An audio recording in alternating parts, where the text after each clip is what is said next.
അന്നത്തെ നാടകം എന്ന് പറഞ്ഞാൽ നമ്മൾ പായി എടുത്തിട്ടാണ് വരിക. കുഞ്ഞുങ്ങളും കുട്ടികളെയും പായി എടുത്തിട്ടാണ് വരിക. അപ്പോൾ പായി എടുത്തിട്ടെന്ന് വെച്ചാൽ നേരം വെളുക്കണം. നമ്മളൊരു വാർഷികം തീരണ്ടെങ്കിൽ നേരം വെളുക്കണം. അപ്പോൾ ഒരു വായനശാലേൻ്റെ വാർഷികം എന്ന് പറഞ്ഞാൽ അത് ആ ഒരു നാടിൻ്റെ മൊത്തം ആഘോഷം. അന്ന് ഇത്രത്തോളം ആളുകൾ പുസ്തകം സ്വന്തമായിട്ട് വാങ്ങുന്ന ഒരു ശീലം അന്ന് ഉണ്ടായിട്ടില്ലെന്ന് എനിക്ക് തോന്നുന്നു. പക്ഷേ ഇന്നിപ്പോൾ ഓരോ വ്യക്തിൻ്റെ വീട് തന്നെ ഇപ്പോൾ ചെറിയ ലൈബ്രറിയാണ്.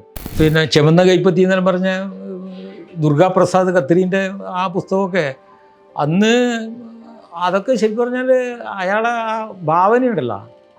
ഇന്ന് നമ്മൾ ഈ റോക്കറ്റൊക്കെ അയക്കുന്ന ആ സിസ്റ്റത്തിൽ തന്നെയാണ് അയാൾ അന്ന് ഭാവന കണ്ടിരുന്നത്. അപ്പോൾ ആ ഒരു ശാസ്ത്രീയ ഭാവന ആ പുസ്തകത്തിലുണ്ടായിരുന്നു. ഗവൺമെൻറ് സാക്ഷരതാ പ്രവർത്തനം കൊണ്ടുവന്നല്ലോ 14 സർക്കാരിൻ്റെ കാലത്ത്. അതിനു മുമ്പേ നമ്മൾ നിശാ പാഠശാല നടത്തിയ ഒരു വായനശാലയാണ് മുല്ലക്കുടി വായനശാല. സാമ്പത്തികം വലിയ വിഷയമാണ്. വായനശാലക്ക് എന്നാൽ ഇപ്പോൾ നിങ്ങളിപ്പോൾ ഈ ലൈബ്രറി നിയമപ്രകാരം ഇപ്പോൾ 60 റുപ്യ മെമ്പർഷിപ്പിന് 60 റുപ്യ നിങ്ങൾ ഒരു വർഷം മെമ്പർഷിപ്പ് ചേർത്ത് ആരാ പിന്നെ മെമ്പർഷിപ്പ് എടുക്കുക? വലിയ പ്രയാസമാണ്. വായനശാലക്ക് പിന്നെ വേറെ എന്താ വരുമാനമുള്ളത്?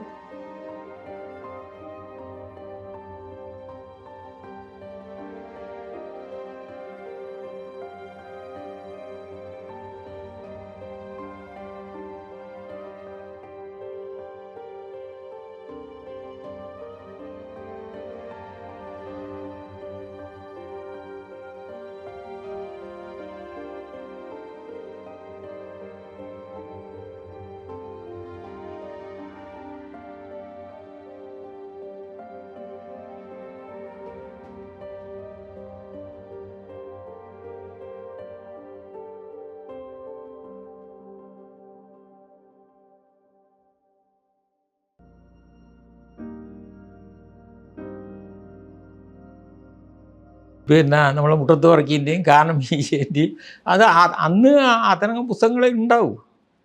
അത് പിന്നല്ലേ നമ്മൾ ഈ പ്രസിദ്ധീകരണങ്ങളൊക്കെ ഒരുപാട് വന്നു, സാഹിത്യകാരന്മാർ വന്നു. അത് പിന്നെയാണ് അതിൻ്റെ വായനേൻ്റെ ആ തലം അങ്ങോട്ട് മാറിയത്. പിന്നെ ഇപ്പം നമ്മൾ ഇതുപോലെ തന്നെ നമ്മളെ ഈ നേരത്തെ KP സൂചിപ്പിച്ചതുപോലെ ഈ കഥാപ്രസംഗമൊക്കെ വന്നതിൻ്റെ ശേഷമാണല്ലോ നമ്മൾ ഈ ലോക ക്ലാസിക്കുകളൊക്കെ നമ്മൾ പരിചയപ്പെടാൻ തുടങ്ങിയത്. ശരിക്കും പറഞ്ഞാൽ ഈ സാംബശിവനെ പോലെയുള്ള ആളുകളെ ഈ കഥാപ്രസംഗം വന്നതിന് ശേഷമാണ്. അദ്ദേഹം ഈ ഒരുപാട് പുസ്തകങ്ങളെ ആസ്പദമാക്കിയിട്ട് കഥാപ്രസംഗം നടത്തിയില്ലേ.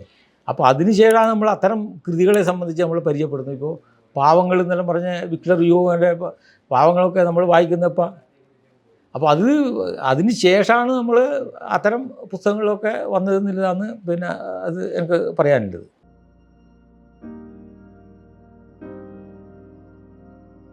ഈ പുസ്തകം ലൈബ്രറിയിൽ നിന്ന് അങ്ങനെ മോഷണം പോകാൻ സാധ്യത കുറവാണ്.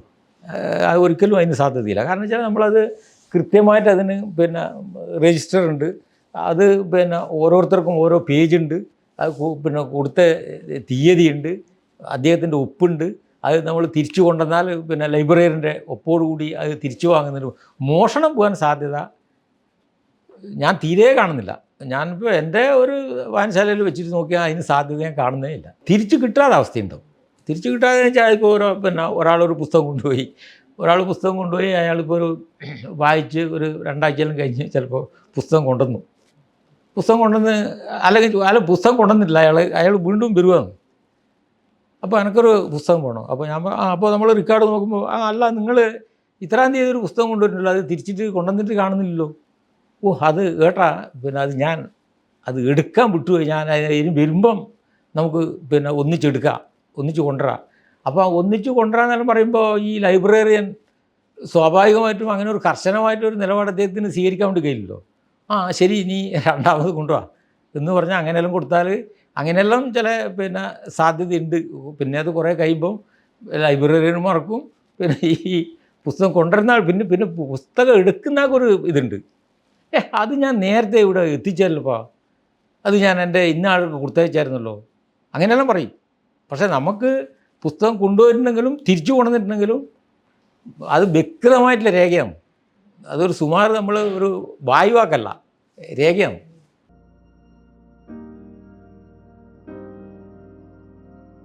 അത് അത് അത് അത് അതൊരു അത് സാർവത്രിക എന്ന് പറയാൻ പറ്റില്ല. അത് അപൂർവമായിട്ടെല്ലാം ഒരാൾ ചിലപ്പോൾ അത് ഇപ്പോൾ നമ്മൾ പത്രത്തിൻ്റെ എല്ലാം ചില ഇത് ആൾ ചില പ്രധാനപ്പെട്ടത് ചിലപ്പോൾ എടുത്തിട്ട് അങ്ങനെ അതിനെ നമ്മൾ കാണാൻ പറ്റൂ. അത് മറ്റേ ഒരു സാർവത്രികമായിട്ട് നമുക്കതിനെ കാണാൻ വേണ്ടി പറ്റില്ല. ഇല്ല അങ്ങനെ പറയാൻ വേണ്ടി പറ്റില്ല. അങ്ങനെ പറയാൻ പറ്റില്ല.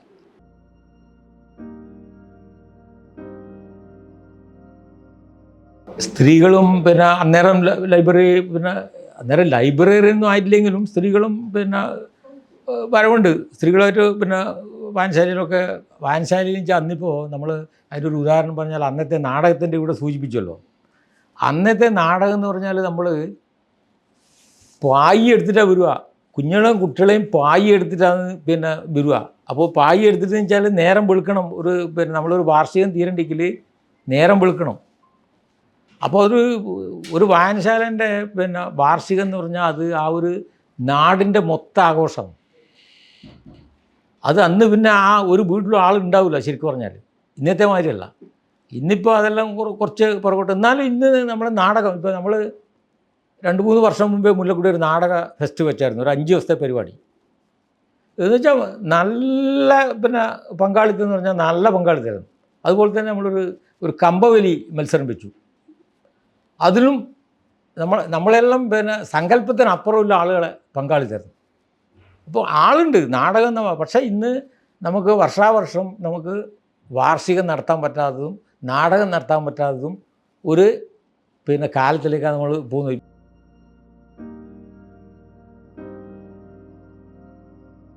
ഇല്ല, വായനക്കാരെ ഓർത്തെടുക്കാൻ ബുദ്ധിമുട്ടാണ്. കാരണം വെച്ചാൽ അന്നത്തെ ഞാൻ പറഞ്ഞു എനിക്കിപ്പോൾ 80 വയസ്സ് കഴിഞ്ഞു. അപ്പോൾ ആ പഴയ ഇതൊന്നും എനിക്ക് അങ്ങനെ ഓർത്തെടുക്കാൻ കഴിയില്ല. ഞാൻ ശരിക്കും പറഞ്ഞാൽ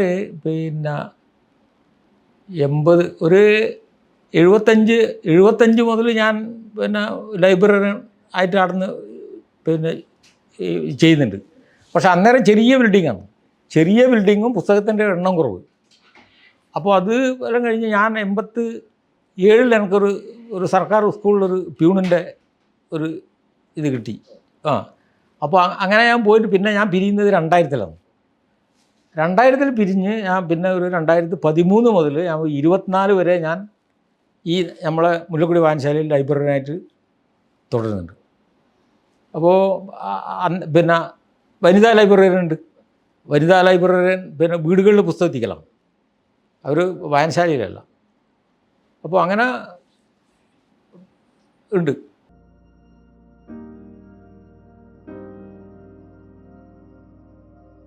ലൈബ്രറിയന് ശരിക്കും പറഞ്ഞാൽ നല്ല പങ്കുണ്ട്. ഒരു നല്ല വായനക്കാരൻ ഉണ്ടാക്കണമെങ്കിൽ നല്ല പങ്കുണ്ട് എന്ന് മാത്രമല്ല, നമ്മൾ ഈ ലൈബ്രറീൻ്റെ ഒരു ലൈബ്രറിയിലേക്ക് ഒരാൾ കടന്നു വരാൻ അതിപ്പോൾ നമ്മളിപ്പോൾ ഏത് സ്ഥാപനമായാലും അങ്ങനെ ഉണ്ടല്ലോ. ഒരു കച്ചവട സ്ഥാപനമായാലും അല്ലെങ്കിൽ ഒരു ബാങ്കായാലും നമ്മളിപ്പോൾ ഒരു ബാങ്കിലേക്ക് ഒരാൾ കടന്നു ചെല്ലുന്നു. അപ്പോൾ ആ ജീവനക്കാരെല്ലാം ഇങ്ങനെ തലയും ഇങ്ങനെ കുത്തനെ പിടിച്ചിട്ടാണ് ഉള്ളത്. നിങ്ങൾ പോകുമ്പോൾ നിങ്ങളെ മനസ്സിലെന്തായിരിക്കും? അതുപോലെ തന്നെ നമ്മളൊരു ഷോപ്പിൽ പോകുന്നു, അല്ലെങ്കിൽ എന്തിനു നമ്മളൊരു ചായക്കടയിൽ പോകുന്നു. ചായക്കടയിൽ കയറി നിങ്ങളവിടെ ഇരുന്ന് ഒരു 10 മിനിറ്റ് കഴിഞ്ഞിട്ട് നിങ്ങളെ ഒരാൾ വന്ന് അന്വേഷിക്കുന്നില്ല നിങ്ങൾക്ക് എന്താ വേണ്ടത്. അപ്പോൾ എങ്ങനെയായിരിക്കും? അപ്പോൾ ലൈബ്രറിയൻ്റെ ഉത്തരവാദിത്തം വെച്ചാൽ വളരെ വലുതാണ്. ആ ഒരു വായനയിലേക്ക് കൊണ്ടുവരാനും നേരത്തെ പറഞ്ഞ പോലെ തന്നെ ഈ ലൈബ്രറിയൻ നിർബന്ധമായിട്ടും ആ വായനശാലയിലുള്ള പുസ്തകം വായിച്ചിരിക്കണം. അത് എല്ലാവർക്കും നടക്കുന്ന കാര്യമെന്ന് വെച്ചാൽ അത് നടക്കുന്ന കാര്യമൊന്നുമല്ല. എന്നാലും കുറേ പ്രധാനപ്പെട്ട പുസ്തകങ്ങളൊക്കെ ലൈബ്രറിയൻ വായിച്ചിരിക്കണം. അപ്പോൾ അങ്ങനെ ആകുമ്പോൾ എന്താ വെച്ചാൽ ഒരാൾ എനിക്കൊരു പുസ്തകം വേണമായിരുന്നല്ലോ, ഇപ്പോൾ എന്താ നല്ലൊരു പുസ്തകം.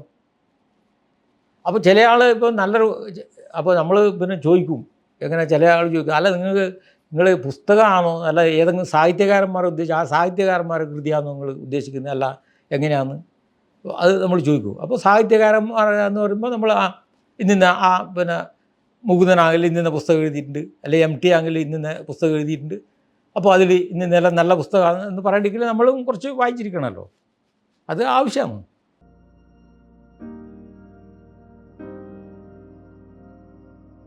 പുസ്തകം പിന്നെ കുറച്ചൊക്കെ നമ്മൾ വാങ്ങിക്കും. പിന്നെ ഈ വീടുകളിൽ പിന്നെ നമ്മൾ കയറി വീടുകളിൽ പിന്നെ ശേഖരിക്കുന്ന പരിപാടി ഇപ്പോൾ ഉണ്ടല്ലോ. അന്ന് ഇത്രത്തോളം ആളുകൾ പുസ്തകം പിന്നെ സ്വന്തമായിട്ട് വാങ്ങുന്ന ഒരു ശീലം അന്ന് ഉണ്ടായിട്ടില്ലെന്ന് എനിക്ക് തോന്നുന്നു. പക്ഷേ ഇന്നിപ്പോൾ പിന്നെ ഓരോ വ്യക്തിൻ്റെ വീട് തന്നെ ഇപ്പോൾ ചെറിയ ലൈബ്രറിയാണ് ചില ആളുകളെ. അപ്പോൾ ഇന്നും നമ്മൾ പുസ്തക ശേഖരണം ഉണ്ട്, അതിന് കുറവൊന്നുമില്ല. അത് പിന്നെ ശേഖരണം ഉണ്ട് എന്ന് മാത്രമല്ല, അതൊക്കെ ലൈബ്രറി കൗൺസിലിൻ്റെ നിർദ്ദേശം കൂടി ഉണ്ട്. അങ്ങനെ ലൈബ്രറി കൗൺസിലിൻ്റെ പിന്നെ ഭാഗമായിട്ട് തന്നെ ഒരുപാട് പരിപാടികൾ ഇപ്പോൾ നടക്കുന്നുണ്ടല്ലോ.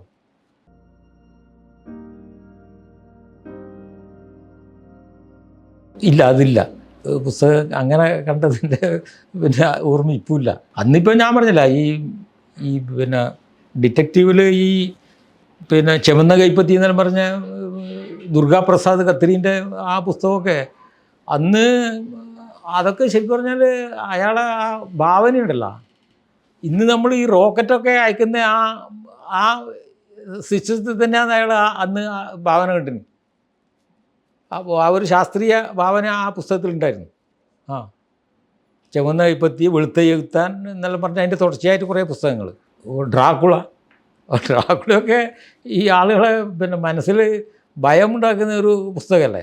അതിപ്പോൾ ചില ആൾക്കെല്ലാം, എന്നാലും ഇപ്പം ഈ ചില ആളുകൾ ഈ ഡിറ്റക്റ്റീവ് നോവൽ തന്നെ കാര്യമായിട്ട് വായിക്കുന്ന ആളുണ്ട്. പിന്നെ നമ്മളിപ്പോൾ ചില മേഖലകൾ യാത്രാ വിവരണങ്ങളൊക്കെ വളരെ പ്രധാനപ്പെട്ട പുസ്തകമല്ലേ.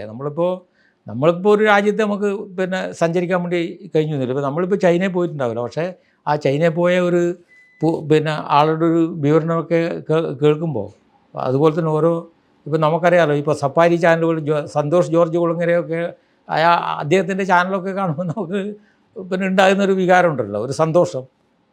അപ്പോൾ അതുപോലെ അങ്ങനെ കുറേ കാര്യങ്ങൾ. അതുപോലെ തന്നെ ഈ ആത്മകഥകൾ, ഇപ്പോൾ നമ്മളെ AKG പോലുള്ള ആളുകളൊക്കെ ആത്മകഥകൾ.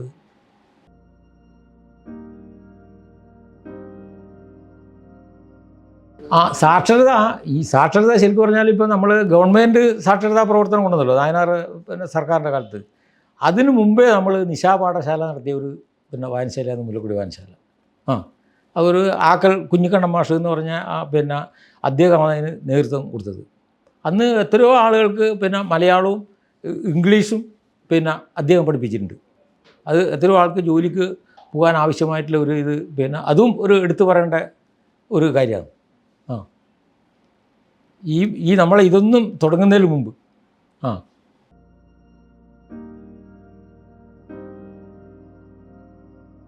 സാമ്പത്തികം വലിയ വിഷയമാണ്. വായനശാലക്ക് എന്നാൽ ഇപ്പോൾ നിങ്ങളിപ്പോൾ ഈ ലൈബ്രറി നിയമപ്രകാരം ഇപ്പോൾ 60 ഉറുപ്യ മെമ്പർഷിപ്പിന് 60 ഉറുപ്യ നിങ്ങൾ ഒരു വർഷം മെമ്പർഷിപ്പ് ചേർത്ത് ആരാ പിന്നെ മെമ്പർഷിപ്പ് എടുക്കുക? വലിയ പ്രയാസമാണ്. വായനശാലക്ക് പിന്നെ വേറെ എന്താ വരുമാനമുള്ളത്? ഇപ്പോൾ ഗ്രാൻഡ്, പുസ്തകത്തിൻ്റെ ഗ്രാൻഡ് കിട്ടുന്ന വെച്ചാൽ മിക്കവാറും പിന്നെ വായനശാലകൾ മുഴുവൻ പുസ്തകം തന്നെയാണ് വാങ്ങിക്കുക. ആ ഗ്രാൻഡ് പിന്നെ പുസ്തകം തന്നെയാണ് വാങ്ങിക്കുക.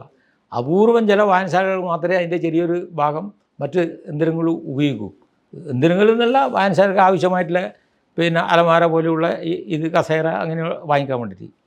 അപ്പോൾ വായനശാല നടത്തിക്കൊണ്ടുപോകാന്ന് പറഞ്ഞാൽ വലിയ പ്രയാസമാണ്. ഇപ്പോൾ നമ്മൾ ഈ പ്രതിമാസം നടത്തുന്ന പരിപാടിക്കൊക്കെ അതൊരു വർഷത്തിൽ പിന്നെ അതിൻ്റെ പൈസയുണ്ട്. അത് 10-12 ഉറുപ്യ കിട്ടുക. ഇന്നിപ്പോൾ നമ്മൾ 10-12 ഉറുപ്യക്ക് എന്ത് പരിപാടി നടത്താൻ വേണ്ടി പറ്റുക?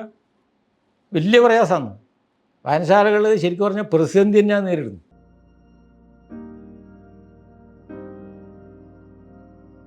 കുറികൾ പിന്നെ നേരത്തെയെല്ലാം കുറികൾ നടത്തലുണ്ട്. പിന്നെ നമ്മളും പിന്നെ നേരത്തെയൊക്കെ നടത്തിയിട്ടുണ്ട്. പക്ഷേ ഇപ്പം കുറികൾ എൻ്റെ അഭിപ്രായത്തിൽ കുറവാണ്.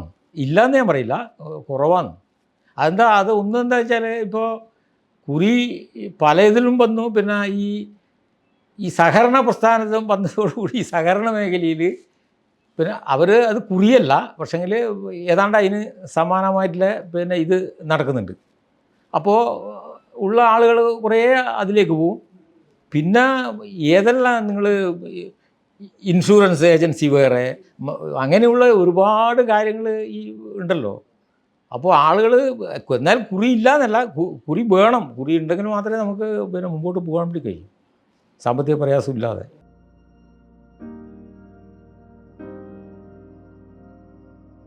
മുല്ലക്കുടി വായനശാല ശരിക്കും പറഞ്ഞാൽ ഈ ഏതാണ്ട് 4 കൊല്ലത്തോളമായി ഈ വായന ഈ ജൈവ വായന എന്ന് പറഞ്ഞ പരിപാടി, വാട്സപ്പ് പരിപാടി ഒരു ദിവസം പോലും മുടങ്ങാതെ ഈ 4 കൊല്ലമായിട്ട് നിരന്തരം തുടർന്നുകൊണ്ടിരിക്കുന്ന ഒരു പരിപാടിയാണ് അതിലിപ്പോൾ ഏതാണ്ട് 500ഓളം ആളുകൾ അതിൽ അംഗങ്ങളാണ്.